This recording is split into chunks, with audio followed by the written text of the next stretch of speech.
তায়েফের ময়দানে আল্লাহ রাসূল সাল্লাল্লাহু আলাইহি ওয়াসাল্লাম দাওয়াত দিতে গেলেন, নিজের লাভের জন্য না তায়েফবাসীদের লাভের জন্য? খেয়ে না খেয়ে দিন প্রচারের কাজে নিজেকে দিয়েছ বিলিয়ে, তায়েফের কাফিরেরা চিনল না সে আলো, দুষ্ট ছেলেদের পিছু দিল লেলিয়ে, পাথরের আঘাতে ক্ষত বিক্ষত হয়ে সারা শরীর থেকে রক্ত ঝরে। হে রাসূল তোমাকে ভুলি আমি কেমন করে, হাজার ব্যথা বেদনার পরে।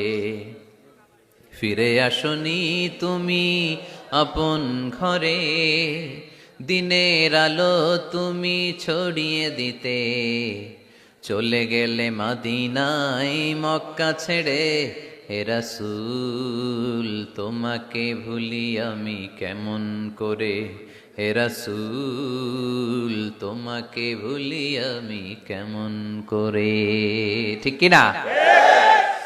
তায়েফের ময়দানে রক্তাক্ত হলেন তিনটা জায়গায়, দেখে এসেছি আমি।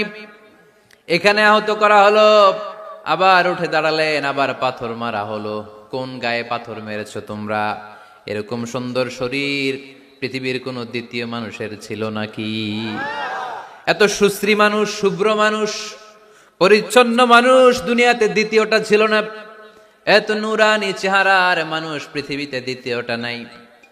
এই মহানবীকে ওরা পিটিয়ে রক্তাক্ত করেছে, পাথর মেরে রক্তাক্ত করেছে। 3 বার গেছি ওদের লাভের জন্য, ওরা আমারে মারলো। আহা, তারপরও রাসূল সাল্লাল্লাহু আলাইহি ওয়াসাল্লাম কি রেগে গিয়েছেন? কারণ রেগে গেলেন তো হেরে গেলেন। কোনোভাবে রাসূল সাল্লাল্লাহু আলাইহি ওয়াসাল্লাম রাখতেন না। নিজের উপর অত্যাচার আসলে রাসূল সাল্লাল্লাহু আলাইহি ওয়াসাল্লাম রাগেন নাই। আনাস রাদিয়াল্লাহু তাআলা আনহু আল্লাহ রাসূলের খাদেম ছিল।